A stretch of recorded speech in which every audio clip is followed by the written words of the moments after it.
Hi అండి, ఎలా ఉన్నారు? బాగున్నారా? నేను చాలా బాగున్నానండి. మీరు కూడా బాగుండాలని మనస్ఫూర్తిగా కోరుకుంటున్నాను. దేవి నవరాత్రులు రెండవ రోజు అమ్మవారి గాయత్రి మాతగా దర్శనం ఇస్తారు. ఈరోజు ఇంకా బ్రాహ్మీ ముహూర్తంలో లేచి పనులన్నీ మొదలు పెట్టుకుంటాను కదా, అలాగే మొదలు పెట్టాను ఈరోజు కూడా. ఇంకా మనకు ఉండాల్సిన ముఖ్యమైన అలవాట్లలో అతి ముఖ్యమైనది సూర్యోదయం కంటే ముందే నిద్ర లేవడము. ఇది చాలా శ్రేయస్కరం అండి. ఇంటికి, ఇంటి ఇళ్ళకి, ఇంటి కుటుంబ సభ్యులకి సూర్యోదయం కంటే ముందే నిద్ర లేస్తే ఆరోగ్యాలు అష్టైశ్వర్యాలు కలుగుతాయి. ముఖ్యంగా చాలా బాగుంటుందండి, చాలా పీస్ఫుల్గా ఉంటుంది. పండగ పూటే కాదు, ప్రతిరోజు సూర్యోదయం కంటే ముందు నిద్ర లేచే అలవాటు చాలా మంచిది. ఇంకా సూర్యోదయం కంటే ముందే నిద్ర లేచి తలస్నానం చేసి అయితే పనులన్నీ మొదలు పెట్టుకున్నాను. ఇంకా తులుసుకోవటం ముందు చక్కగా జాజుతో అలికి ముగ్గు పెట్టుకుంటున్నాను. అదేవిధంగా గుమ్మం కూడా కడిగి చక్కగా బొట్లతో అలంకరణ అయితే చేసుకుంటున్నాను. ఇంక ఈ పనులన్నీ చేసుకుంటూ అటు ఉద్యోగం చేసే వాళ్ళు కూడా ఈజీగా చేసుకోవచ్చండి.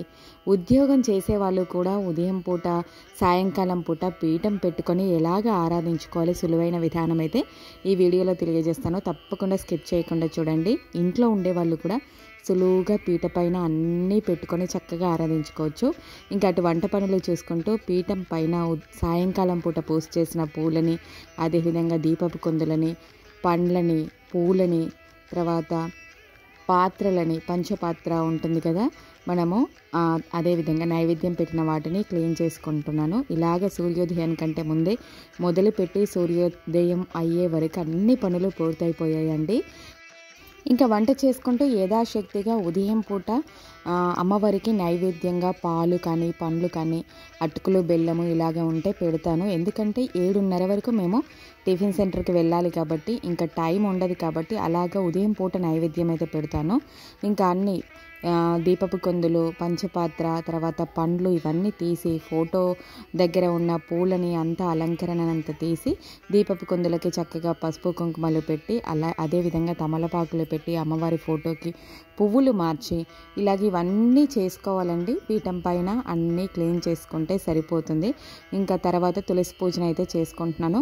తులసికి నిత్య దీపారాధన చేసుకుంటే అష్టైశ్వర్యాలు కలుగుతుంది, ఆరోగ్యం సిద్ధిస్తుంది. అది కూడా సూర్యోదయం కంటే ముందే నిద్ర లేచి ఈ పనులన్నీ చేసుకుంటే చాలా శుభకరము. ఒక పీఠం పెట్టుకొని పవిత్రమైన రోజులలో కాకుండా ప్రతిరోజు ఇలా చేసుకుంటే సరిపోతుందండి. ఏవి ఎక్కువగా చేయాల్సిన అవసరం లేదు. ఉదయం చేసుకునే పనులు ఉదయం పూట సూర్యోదయం కంటే ముందే లేచి ఆ సూర్య భగవానుడు ఉదయించే ముందే మన పనులన్నీ అయిపోతే ఆటోమేటికల్గా ఆరోగ్యం సిద్ధిస్తుంది, అష్టైశ్వర్యాలు సిద్ధిస్తాయి. ఇంక ఇలాగా తులసి పూజ చేసుకున్న తర్వాత అమ్మవారికి చక్కగా యథాశక్తిగా పాలు నైవేద్యంగా పెట్టుకున్నాను ఈరోజు. తర్వాత అమ్మవారికి అష్టోత్తర నామావళితో పువ్వులతో అర్చన చేసుకున్నాను. కొంచెం కుంకుమ అర్చన కూడా చేసుకున్నాను. హడావిడిగానే ఉంటుందండి ఉదయం పూట, ఎందుకంటే పనులు చేసుకోవాలి కాబట్టి. ఇంకా సాయంకాలం అయితే నైవేద్యం వండి పెడతాను. ఇంకా యథాశక్తిగా అమ్మవారికి ఏ రోజు ఏ నైవేద్యం వండాలో సులువైన నైవేద్యాన్ని వండి పెట్టుకోవడం జరుగుతుంది. తర్వాత నిత్య దీపారాధన చేసుకొని నిత్యం పూజించే విగ్రహాలకి కూడా పూలని, పండ్లని పెట్టి నైవేద్యంగా పెట్టి అయితే ఇలాగ పూజ పూర్తయిపోయింది. ఇలాగే 7:30కి టిఫిన్ సెంటర్కి బయలుదేరి యథావిధిగా పనులైతే చేసుకుంటాము.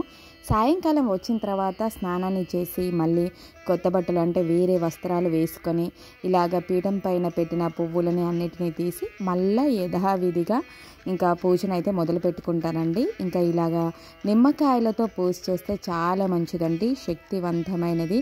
ఏదైనా దుష్టశక్తుల ప్రభావం ఉన్నా, ఇంట్లో నెగిటివ్ ఎనర్జీ ఉన్నా పోతుంది. అదేవిధంగా ఆర్థికంగా కూడా మనం కష్టాలు పడుతున్నప్పుడు అమ్మవారిని ఈ నవరాత్రులలో నిమ్మకాయలతో ఆరాధించడము చాలా శుభకరం అని చెప్పారు.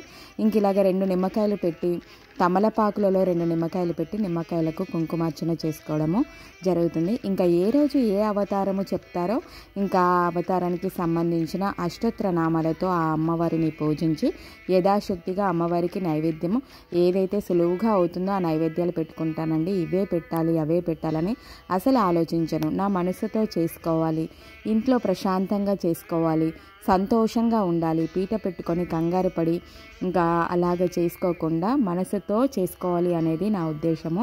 ఇంక ఇలాగ పువ్వులను మార్చుకొని దీపపు కొందులలో వత్తులు వేసి నూనె వేసి అన్నీ రెడీ చేసుకుంటున్నాను. అదేవిధంగా నిమ్మకాయలను కూడా మార్చుకున్నామండి. ఇంకా ఈ 2 నిమ్మకాయలని ఒకటి ఇంటికి గుమ్మానికి కడతాము, ఒకటి వ్యాపార స్థలంలో పెట్టుకోవచ్చు. ఇలాగ 2 నిమ్మకాయలను పెట్టయితే పూజ చేయడం జరుగుతుంది కుంకుమార్చన. ఇంకా అమ్మవారికి ఇలాగ రోజు పూసే పువ్వులతోటే అర్చన చేసుకుంటానండి. ఇంకా అలంకరణ విషయానికి వస్తే మనము చామంతి, బంతి, గులాబీ ఏ పూలనైనా అలంకరణకి పెట్టుకోవచ్చు. ఇంకా అర్చనకి మాత్రము రోజు పూసే పూలని పెట్టుకోవాలి. ఇవాళ శుక్రవారం అమ్మవారు ఒక కానుకైతే పంపించారండి. ఇంకో ఇదే ఈ రాగి చెంబు అయితే ఇంటికి అనుకోకుండా వచ్చిందనే చెప్పాలి. నిన్న పూజ చేసి ఇలాగా అనుకోకుండా ఒకరి ద్వారా నుంచెల్లి ఒక బ్రాహ్మణుల ఇంట్లో నుంచెల్లి నా దగ్గరికి అయితే వచ్చింది. ఇంకా శుక్రవారం వచ్చింది కాబట్టి ఈ రాగి పాత్రలో పసుపు, కుంకుమలు, రూపాయి కాయిన్ వేసి బంగారంతో చేసిన ఒక చిన్న ముక్కు పుడకను వేసి అయితే అమ్మవారి స్వరూపంగా భావించి ఇంట్లో పెట్టుకోవాలి అనుకున్నాను. ఎందుకాకుండా అనుకోకుండా అమ్మవారు కానుక ఇచ్చింది అనేది నా మనసుకు అనిపించింది. అనుకోకుండా వచ్చింది కాబట్టి దాన్ని అలాగే పెట్టుకున్నాను. ఇంకా అలాగ పీఠం పైన అన్ని అలంకరణ చేసుకొని ఇటు రైస్ కుక్కర్లో రైస్ పెట్టి ఈరోజు అయితే అమ్మవారికి ఇష్టమైన కొబ్బరి అన్నాన్ని అయితే నైవేద్యంగా పెట్టాలనుకున్నాను. ఇంకా నేను కూడా రెడీ అయిపోయానండి చక్కగా. ఇంకా రెడీ అయిపోయి ఇవన్నీ పనులు చేసుకొని ఇంకా సులువుగా అన్ని నైవేద్యం అక్కడ పెట్టుకొని పూజ చేసుకుంటాను ప్రశాంతంగా. ఇంట్లో వాళ్ళు కూడా సహకరిస్తారు. ఏదైనా సరే మనం ఇంట్లో చేసుకోవాలి అన్నప్పుడు వాళ్ళ సహకారం ఉంటే ఇంకా చక్కగా చేసుకోవచ్చు. ఇంకా గాయత్రి మాతకి కొబ్బరి అన్నము కానీ, పులిహోర కానీ, గారెలు కానీ ఏవైనా పెట్టొచ్చని చెప్పారు. ఇంకా నాకు వీలుగా సులువుగా చేసుకోవడానికి కొబ్బరి అన్నము సులువుగా చేసుకునే నైవేద్యం కాబట్టి ఇలాగ తయారు చేసుకొని పీఠం దగ్గర అన్నీ అమర్చి పెట్టుకొని దీపారాధన చేసి ఇంకా పూజనైతే మొదలు పెట్టుకునే ముందుగా తులసి కోటకైతే పూజ చేసుకుంటానండి. ఇంట్లో నిత్య దీపారాధన చేసుకొని పీఠం దగ్గర దీపం పెట్టుకొని ఇంకా గుమ్మాల ముందు కూడా దీపం పెట్టుకొని ఎక్కువ శాతంగా సాయం సంధ్య పూజనే ఇష్టపడతారు అమ్మవారు. కానీ ఏదైనా కానీ పీఠం పెట్టాలి అనుకునే వాళ్ళు ఉదయం పూట చక్కగా సులువైన నైవేద్యంతో ఆరాధన చేసుకొని సాయంకాలం పూట యథాశక్తిగా చక్కగా పూజలు ఇంకా పాటలు ఏదైనా పాడుకోవచ్చండి. ఇంక ఇలాగ తులసి ముందు కూడా కాసేపు ఎక్కువసేపు ఉండి తులసికి సంబంధించిన నామాలను చదువుకుంటూ పువ్వులను పెట్టుకుంటూ అయితే పూజ అయితే చేసుకుంటాను. ప్రతి శుక్రవారం కూడా సాయం సంధ్య సమయంలోనే ఇలాగే పూజ చేసుకుంటాను. ఇంక ఇలాగ చక్కగా పూజ చేసుకోవచ్చండి. సులువుగా పీఠం పెట్టుకొని చేసుకోవచ్చు. నిష్ఠా నియమాలకు వస్తే మనము ఇంకా ప్రతిరోజు నిత్యం తలస్నానాన్ని చేయడము, ఇంకా మనము పూజ చేసుకునే ముందు పీఠం దగ్గర కూర్చునే ముందు బట్టలను మార్చుకోవడము. ఎందుకంటే ఉదయం ఒక చీర కట్టుకున్నాను, సాయంకాలం ఒక చీర కట్టుకున్నాను. ఇంకా ఈ చీర విషయానికి వస్తే గాయత్రి మాతకి ఎరుపు వర్ణము కాషాయ రంగు ఇష్టమట.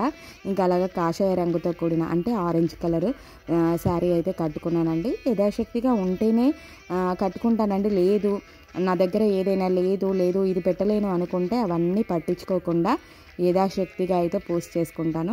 ఇంకా గాయత్రీ దేవి అష్టోత్తరాలను చదువుకుంటూ పువ్వులతో అర్చన చేసుకున్నాను. ఇంకా కుంకుమార్చన కూడా చేసుకున్నాను. ఈ 9 రోజులు శక్తివంతమైన రోజులు.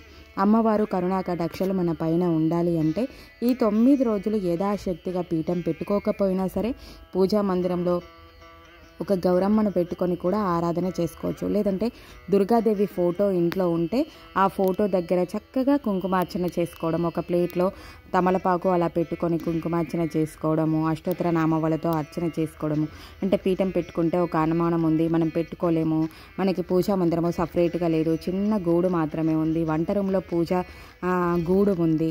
సో ఇలాగా ఉండాలి అనుకున్నప్పుడు మనము దుర్గాదేవి ఫోటో ముందు మనము యథాశక్తిగా పూజ చేసుకుంటే చక్కగా అమ్మవారు కరుణిస్తుందండి. మనసుతో చేసుకుంటే సరిపోతుంది. ఇలాగ అష్టోత్తర నామావళి కుంకుమార్చనతో పూజ పూర్తి చేసుకున్నానండి. హారతి ఇవ్వాలి.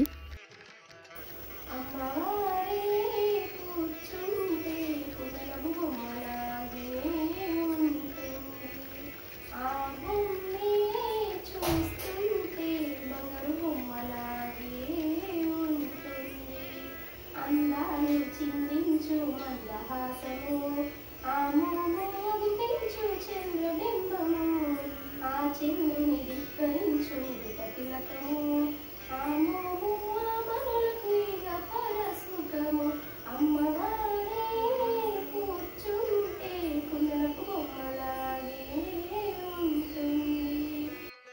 ఇలా సులువుగా యథాశక్తిగా అమ్మవారి అర్చన చేసుకుంటున్నాను. రెండవ రోజు గాయత్రి మాతనైతే అర్చించుకోవడం జరిగింది. ఈ 9 రోజులు 9 అవతారాలలో అమ్మవారిని పూజించడం ద్వారా మన ఇంటికి ఎటువంటి కష్టాలున్నా సరే, ఆర్థిక ఇబ్బందులున్నా, ఈతి బాధలున్నా, లేదంటే పాజిటివ్ ఎనర్జీ లేక నెగిటివ్ ఎనర్జీ ఉన్నా, దుష్టశక్తుల ప్రభావం ఉన్నా, ఎటువంటివైనా సరే తొలగిపోతాయి. దేవీ నవరాత్రులలో తప్పకుండా యథాశక్తిగా అందరూ అమ్మవారిని ఆరాధించండి. ఒకవేళ వీలు కాలేదు అనుకుంటే మాత్రము ఒక 5 రోజులు 3 రోజులు వీలైనంత మట్టుకు మనసులో అనుకొని మొదలు పెడితే అమ్మవారు తప్పకుండా దారి చూపిస్తుంది. ఆమె అనుకున్న విధంగా మనతో పూజ అయితే చేయించుకుంటుందండి. ఇలాగ పూజ పూర్తయిపోయిన తర్వాత ఇంకా మా ఇంటికి వచ్చిన ఈరోజు అతిథి ఇంకా తనకి పసుపు కుంకుమలు ఇచ్చి తాంబూలం ఇచ్చి అయితే ఆశీర్వచనం తీసుకొని చక్కగా ప్రసాదాన్ని పెట్టుకున్నాను. ఇలాగ యథాశక్తిగా ఒకరినో ఇద్దరినో పిలుచుకొని తాంబూలాన్ని ఇచ్చి ఆ రోజు వచ్చిన వాళ్ళు ఆ దేవతామూర్తితో సమానంగా భావించి అయితే ఇలా పూజ చేసుకుంటాను. 3వ రోజుతో మళ్ళీ కలుసుకుందాం. నేను మీ అన్నా సంతోష్. Thank you.